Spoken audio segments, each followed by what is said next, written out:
آپ کا مال پتہ نہیں کیا کیا شر پھیلائے گا، آپ کی طاقت، آپ کا رتبہ، آپ کی کرسی، کیا کیا شر آپ دیکھتے ہو دنیا میں بے شک۔ جن لوگوں کے پاس ہدایت نہیں ہے، یا جو لوگ ہدایت والے گھر میں پیدا ہونے کے باوجود ہدایت پہ نہیں آتے، ان سب کا معاملہ ایک سا ہے اور وہ اللہ کی نظر میں برابر ہیں۔ بالکل، تباہی اور بربادی کسی نہ کسی صورت میں یا جی، ذلت و مسکنت ان کا مقدر کر دی جاتی ہے۔ جو مولانا صاحب، یہاں جیسے آپ نے بھی شرک کا ذکر کیا، تو شرک کی کتنی قسمیں ہیں اور وہ کون سا جس کو کہہ سکتے ہیں کہ ایک حد فاصل ہے، حد امتیاز ہے، نعوذ باللہ، جسے کہ انسان غیر شعوری طور پر یا غیر ارادی طور پر اگر وہ اسے پھلانگ جاتا ہے تو وہ شرک میں داخل ہو جاتا ہے؟ بالکل، اصل میں شرک کا سب سے بڑا جو معاملہ ہے نا، وہ اللہ کے ساتھ شریک کرنا ہے، اللہ کے علاوہ کسی اور کو معبود ماننا، کسی اور سے مانگنا، کسی اور کی عبادت کرنا، یہ ساری وہ چیزیں ہیں۔ اصل میں جو چیزیں اللہ رب العزت نے ہمیں دی ہیں، اس میں سب سے بڑا جو اس کا حق بنتا ہے وہ ایاک نعبد و ایاک نستعین، جو آپ ہر نمازوں میں آپ پڑھتے ہو، بار بار دہراتے رہتے ہو، اس کا مطلب بھی لوگوں کو نہیں پتا۔ ہم تیری ہی عبادت کرتے ہیں، تجھ سے ہی مدد چاہتے ہیں۔ بے شک۔ اصل میں قرآن میں اللہ نے کہا کہ میں نے انسان اور جن کو پیدا کیا بندگی کے لیے۔ بندگی کہتے ہیں غلامی کو، اور غلام جو ہوتا ہے وہ 24 گھنٹے کا ہوتا ہے۔ نوکری تو 8-10 گھنٹے کی ہوتی ہے، غلامی 24 گھنٹے کی ہوتی ہے۔ اور غلام کا سب سے بڑا حق یہ ہوتا ہے کہ اس کی آنکھ، اس کا دماغ، اس کے کان اپنے مالک کے آرڈر پہ ہونے چاہیے، اپنے آقا کے آرڈر پہ ہونا چاہیے کہ کب کیا آرڈر دے دے، کیا اشارہ کر دے۔ یہ فرشتوں نے سوال بھی کیا تھا تخلیق آدم کے وقت، کیا تم یہ مخلوق، اے اللہ تعالیٰ یہ مخلوق آپ کیوں بنا رہے ہیں؟ عبادت اور بندگی کے لیے تو ہم موجود ہیں۔ جی جی جی، سورہ بقرہ میں شروع میں ہی فرشتوں کا سوال یہ آیا تھا، تو اللہ رب العزت نے انہیں یہی جواب دیا تھا کہ تم وہ نہیں جانتے جو میں جانتا ہوں۔ اصل میں انہوں نے پہلے جنوں کو دیکھا تھا نا، انہوں نے یہاں پہ ہنگامہ برپا کیا تھا، اللہ نے جنوں کو پہلے بھیج، تو اس ہنگامے کو دیکھ کے فرشتوں کو یہ لگا کہ یہ ایسا نہ ہو کہ ایک اور مخلوق ایسی آ جائے تو ہنگامہ مچائے، لیکن انہیں یہ نہیں پتا تھا کہ اللہ رب العزت نے اسے علم سے بھی نوازا ہے، اور علم اور اختیار ایسی چیزیں ہیں کہ انسان کو کہیں سے کہیں پہنچا دیتی ہیں، زمین میں بھی گاڑ دیتی ہیں اور آسمانوں پہ بھی لے جاتی ہیں۔ تو یہاں ایاک نعبد و ایاک نستعین میں جو میں کہہ رہا تھا آپ کو، اور غلام کا سب سے بڑا کام جو ہے وہ اپنے مالک کے، اپنے آقا کے حکم پہ، اس کے اشاروں پہ اپنی جان، اس کی اپنی کوئی خواہش نہیں ہوتی، اس نے سرنڈر کیا ہوا ہوتا ہے اپنی تمام خواہشات کو اپنے آقا کے اشاروں پہ۔ تو اب اللہ کا حق ادا کرنا اصل میں یہ ہے کہ اس کے احکامات کو مانا جائے، جن چیزوں سے اس نے روکا ہے اس سے روکا جائے، جن چیزوں کو کرنے کو کہا ہے ان سے کرا جائے، بلکہ جن چیزوں سے روکا ہے ان سے تو دور ہی رہے، ان کے قریب بھی نہ پھٹکے۔ یہ ہے اللہ کا حق ادا کرنا۔ اگر آپ اللہ کے احکام نہیں مانتے تو جتنے اللہ رب العزت کے احسان ہیں، اگر آپ ان کا حق ادا نہیں کرتے تو اس کا مطلب آپ جو ہیں وہ ظالموں میں گنے جائیں گے اللہ کے ہاں۔ آپ اللہ کا حق ادا نہیں کر رہے، اور اللہ کا سب سے بڑا حق یہ ہے کہ آپ اس کی بندگی کریں، اور بندگی بھی اس شکل میں کہ اس کا ایک ایک احکام کو، اس کی ایک ایک آرڈر کو، اس کی ایک ایک مطلب جو جس وجہ سے اس نے دنیا کو کائنات، جو آپ نے حدیث قدسی پڑھی ہے، مقصد کیا تھا کہ اللہ کی معرفت حاصل کر رہے ہیں، اللہ تک رسائی ہو ہماری، تو اس کی چیزوں میں، اس کی کائنات میں، اس کی آیتوں میں، اس کی نشانیوں میں غور و فکر سے ہی ہم معرفت حاصل کر سکتے ہیں۔ تو اللہ رب العزت کا سب سے بڑا کارنامہ اس کائنات کو بنانا، رسول اللہ صلی اللہ علیہ وسلم کو بنانا، حضور کی ذات میں، حضور کی زندگی میں، 63 سال کی زندگی یہ ہے، آسمانوں کی زندگی الگ ہے، اس میں غور و فکر کرنا، قرآن کی آیتوں میں غور و فکر کرنا، کائنات یونیورس میں پھیلی ہوئی جو بھی چیزیں ہیں ان میں غور و فکر کرنا۔ ان غور و فکر سے آپ اللہ تک پہنچ جاؤ، کیونکہ کریشن میں غور و فکر سے ہی کریٹر تک پہنچا جا سکتا ہے۔ کیا بات ہے، بالکل صحیح مولانا صاحب۔ جیسے ابھی دیکھ رہے ہیں، آپ نے بتایا کہ اسلام کا معنی ہی جو ہے وہ سر تسلیم خم کر دینا ہے، کامل اطاعت ہے۔ اس کے بعد جب ہم اللہ کی بندگی بجا لاتے ہیں، اس کی ذات میں، اس کے صفات میں کسی کو یکتا نہیں، کسی کو جو ہے وہ شریک نہیں لاتے، شریک نہیں قرار دیتے، یکتا ہے، بے مثل ہے وہ، نہ اس جیسا ہے، نہ اس نے کسی کو پیدا کیا ہے، نہ وہ کسی سے پیدا ہوا ہے، تو اس کی ذات اور صفات میں بھی ہم کسی کو شریک نہیں کرتے۔ اب آتا ہے تیسرا مرحلہ، جیسے کہ آپ نے بتایا، عبادت اور تدبر اور تفکر۔ تو آپ نے فرمایا کہ تدبر اور تفکر سے ہی ہم اللہ تک پہنچ سکتے ہیں۔ ہم آج خود کو کہاں پاتے ہیں مولانا صاحب؟ ہم تو فرائض کو یوں ادا کرتے ہیں کہ بھئی ہم پہ 5 نمازیں فرض ہیں، 5 نمازیں ادا کر لی، قرآن پاک کو بھی ہم ایک فریضہ سمجھ کر ادا کرتے ہیں۔ ہم کہاں اس کی ایک ایک آیت کو پڑھ کر غور کرنے کی کوشش کرتے ہیں، اس کی تفسیر، اس کے معنی کو جاننے کی کوشش کرتے ہیں؟ تو کہیں نہ کہیں ہم تو خلاف ورزی کر رہے ہیں۔ جی اصل میں مسئلہ یہی ہے جو آپ کہہ رہی ہیں کہ ہمیں عبادت کا مفہوم ہی نہیں پتہ۔ یہ جو نماز ہے یا قرآن کی تلاوت ہے، یہ جو بھی نیکی کام ہے، یہ تو ایک حصہ ہے عبادت کا، بندگی کا۔ اصل بندگی تو 24 گھنٹے کی ہوتی ہے کہ آپ نے ہر حال میں اطاعت۔ 5 نمازوں میں کتنا ٹائم لگ جائے گا؟ بہت اچھی بھی اگر آپ نے پڑھی تو 1 گھنٹہ لگ جائے گا ٹوٹل۔ اصل بات 1 گھنٹے کا نہیں ہے، اصل بات 24 گھنٹے کی ہے۔ آپ کی ایکٹیویٹیز، یہاں تک کہ آپ اپنی ماں کے پاس ہیں، اپنی بہن کے پاس ہیں، اپنی بیوی کے پاس ہیں، اپنی اولاد کے ساتھ ہیں، پڑوسیوں کے ساتھ، رشتہ داروں کے ساتھ، آپ کا سلوک، آپ کا رویہ، یہ 24 گھنٹے دیکھا جائے گا، گنا جائے گا کہ آپ نے کن کن احکامات کو توڑا، کن کن احکامات کی پاسداری کی. تب آپ کا فیصلہ ہوگا کہ آپ واقعی اللہ کے بندے تھے یا نہیں تھے. اصل بات یہ ہے کہ ہم کتنی خوش ہوتے ہیں کہ ہمارا ایمان ہے، ہم مسلمان ہیں.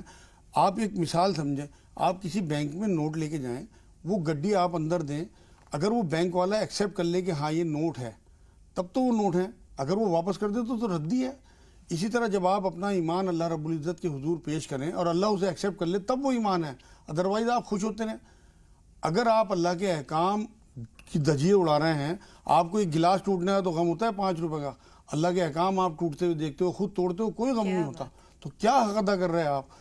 اسی لیے اس دنیا میں اتنی افراتفری کا عالم ہے، کیونکہ ہم اللہ کے حق ادا نہیں کرتے. قرآن کو بھی ہم نے صرف تلاوت کی چیز سمجھ کے، ثواب کی چیز. اصل میں قرآن تو خود یہ کہتا ہے کہ ہدی للمتقین ہے، ہدایت کے لیے آیا قرآن. یہ ثواب کی ایک، آپ کو تو بہت ہلکی چیز ہے یہ، تو یہ سمجھو آپ کہ توپ سے مکھی مار رہے ہیں آپ، کہ ثواب حاصل کر رہے ہیں. قرآن تو ہدایت کے لیے آیا، آپ کی پوری زندگی گزارنے کا طریقہ اللہ رب العزت نے ایک، جیسے مینول آتا ہے کسی، کوئی آپ مشین لیں اسے آپریٹ کرنے کے لیے، جس طرح سے کوئی کتاب ساتھ میں آتی ہے، قرآن ہماری زندگی کو گزارنے کے لیے ایک مینول ہے، ایک کتاب ہے کہ اس طرح سے آپ نے گزارنی ہے. ہم نے اسے تلاوت کی چیز سمجھ لیا. جب تک ہم قرآن میں غوطے نہیں لگائیں گے، سمجھیں گے نہیں کہ اللہ رب العزت کا کلام جو ہے وہ صفت ہے، اللہ کی صفت ہے قرآن، مطلب کلام جو ہے اللہ کا. بالکل. یہاں حضرت علی کرم اللہ وجہہ کا قول یاد آ رہا ہے کہ جب میں چاہتا ہوں کہ اللہ سے بات کروں تو میں نماز پڑھتا ہوں، اور جب میں چاہتا ہوں کہ اللہ مجھ سے بات کرے تو میں قرآن پڑھ لیتا ہوں. واہ واہ، کیا بات ہے حضرت علی کی، اور کیسی کیسی حکمت کی باتیں امت کو بتا کے گئے ہیں. اللہ ان کے درجے بلند کرے. اور واقعی بہت زیادہ قرآن کو اصل میں آج بھی ابھی کچھ نہیں بگڑا. ابھی امت جو ہے وہ پستی میں تو ہے، لیکن اسے نکالنے کا صرف اور صرف ایک ہی ذریعہ ہے، اور وہ قرآن ہے. ایک قرآن پوری امت کے لیے کافی ہے، ہدایت کے لیے بھی اور اس پستی سے نکالنے کے لیے بھی. اللہ کے واسطے میں تو اب بھی دعا بھی کرتا ہوں اور لوگوں سے درخواست بھی کرتا ہوں، اللہ کے واسطے قرآن کی طرف آؤ. جیسی بھی زبان آپ کو آتی ہے، ہندی آئے، اردو آئے، آپ اس میں شروع تو کرو.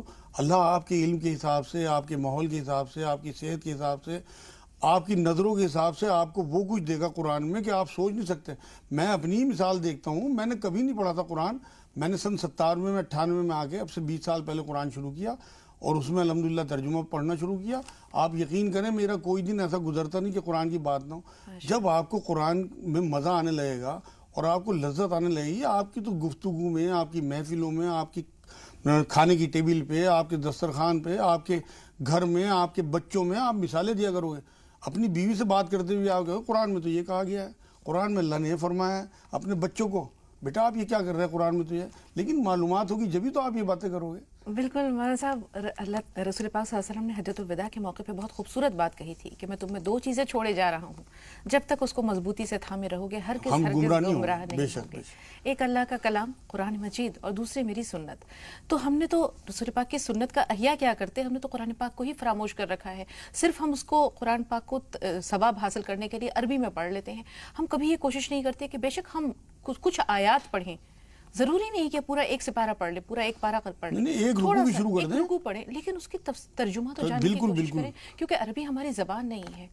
نہیں، ہماری زبان نہیں ہے، زبان سیکھنی چاہیے. آپ دیکھیں نا، یہ زندگی 60-70 سال کی زندگی گزارنے کے لیے ہم کتنے سال لگاتے ہیں علم سیکھنے کے لیے، جاب کے لیے اور بزنس کے لیے. MBA کر رہے ہیں، کتنے سال لگتے ہیں. 1 سال بھی اگر آپ قرآن کے لیے، عربی سیکھنے کے لیے دیں تو انشاءاللہ آ جائے گا. اصل میں بات یہ ہے نا کہ قرآن سے محبت، قرآن کی حقیقت اگر آپ کو اندازہ ہو جائے کہ کس طرح سے اللہ رب العزت نے اس میں ہمارے لیے ہدایات اتاری ہیں، تو آپ بنا قرآن کے بے چین رہیں گے، آپ رہ ہی نہیں سکتے. میں خود اپنی مثال اسی لیے لوگوں کو ترغیب دلانے کے لیے بیان کر رہا ہوں کہ میں بے چین رہتا ہوں اگر میں قرآن نہ پڑھوں ترجمے سے. اور اس کی جو تفسیریں بزرگوں نے لکھی ہیں، وہ سب، جو لوگ منع کرتے ہیں قرآن کا ترجمہ پڑھنے کے لیے، بس ان کی نیتوں پہ تو شک نہیں کیا جا سکتا، مگر اللہ کے ہاں وہ خدا نہ خواستہ پکڑے گئے تو بہت برا حال ہوگا. کیونکہ قرآن میں اللہ رب العزت نے خود یہ بات کہی ہے سورہ قمر میں بار بار کہ میں نے ہدایت کے لیے اتارا ہے اور اسے آسان کیا ہے سمجھنے کے لیے. ہے کوئی ہدایت لینے والا؟ مولانا صاحب اس پہ قرآن سے دوری کے اسباب کیا ہیں؟ یعنی کیوں دور ہوتے جا رہے ہیں لوگ، یا لوگ قرآن پاک پڑھنے کی کوشش کیوں نہیں کرتے، سمجھنے کی کوشش کیوں نہیں کرتے؟ کیا آخرت پر ایمان نہیں رہا، کمزور نہیں ہو نہیں، گیا ہے؟ آخرت پہ تو ایمان ہے مگر یقین نہیں ہے. ایک تو ہوتا ہے معلوم علم، آخرت کا علم تو ہے لوگوں کو لیکن یقین نہیں ہے. یقینی کمی آ گئی. یہ سب سازشوں کے تحت قرآن سے دور کیا گیا امت کو، اور قرآن کو صرف تلاوت پہ لگا دیا گیا. اصل میں جو حق تھا قرآن کا، پھر وہی بات میں جو کہہ رہا ہوں، قرآن کہتا ہے کہ جو کسی چیز کا حق ادا نہ کرے وہ ظالم ہے. تو وہ قرآن کا حق ادا نہیں کر رہی امت، اسی لیے اتنی پستی میں ہے، اسی لیے اتنا زیادہ برا حال ہے. اگر یہ قرآن کا حق ادا کرنے لگے، قرآن کا حق جو ہے قرآن نے جگہ جگہ 5 حق قرآن کے بیان کیے ہیں. اس کی تلاوت جس طرح اس کا حق ہے تجوید کے ساتھ سیکھ کے اس کی تلاوت کی جائے، اور روز کے معمول کے ساتھ قرآن کی تلاوت کو. جو لوگ یہ کہتے ہیں کہ قرآن صرف ترجمہ پڑھ لیا جائے کافی، وہ بھی ٹھیک نہیں ہے. کیونکہ قرآن عربی زبان میں آیا، عربی زبان اللہ کے رسول صلی اللہ علیہ وسلم کی زبان ہے. سب سے پہلے حدیثی قرآن ہے. تو حضور کی سنت سب سے بڑی یہی ہے کہ قرآن کی تلاوت کی جائے، اس کے بعد اسے سمجھا جائے، اس میں غور و فکر کیا جائے، اس کی لوگوں میں دعوت دی جائے، اس پہ عمل کیا جائے. یہ 5 حق قرآن جگہ جگہ اپنے بیان کرتا کیا ہے. بات ہے. ان حق سے ہی ہم دور ہو گئے. صرف ایک ادا کر رہے ہیں، حق ادا کر رہے ہیں کہ ہم اس کی تلاوت کر رہے ہیں. یہ تو 20% ہوا. 5 حق قرآن کے بار بار علماء دین بھی، سب بزرگان دین بھی بیان کرتے رہتے ہیں. آپ 20% پہ رہیں گے تو 80% تو آپ کو نقصان ہی ہوگا.